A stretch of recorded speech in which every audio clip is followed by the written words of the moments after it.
pela apresentação. Sou MC e venho falar de algo que me toca no coração. Muitos o conhecem, mas não conseguem definir, pois é um livro aberto, mas ninguém o consegue abrir. Hip Hop é um estilo forte, capaz de definir o talento da sorte. Desde criança que aprendi a improvisar, devido aos dilemas da vida comecei a rimar.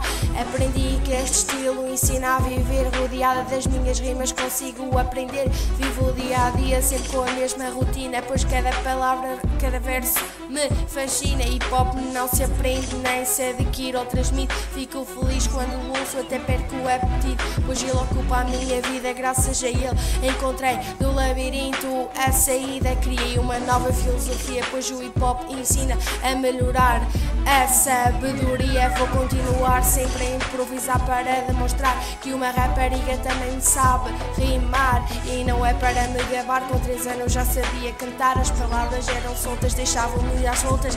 Cantava, mas eram rimas loucas. A vida me deu tudo o que tenho, o hip hop deu todo o meu empenho. E não vou desistir, posso até cair, mas vou-me levantar, pois nada me fará e muito menos parar. Sou o que sou, simples e honesta, rodeada de rimas faço uma festa de alegria, pois quando rimo eu provo a minha filosofia.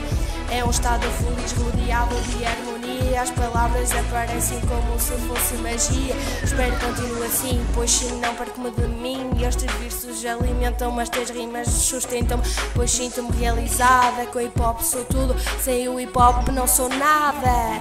Digo isto com toda a honestidade, o hip hop diz quem eu sou, com toda a dignidade. Yo! Hip hop.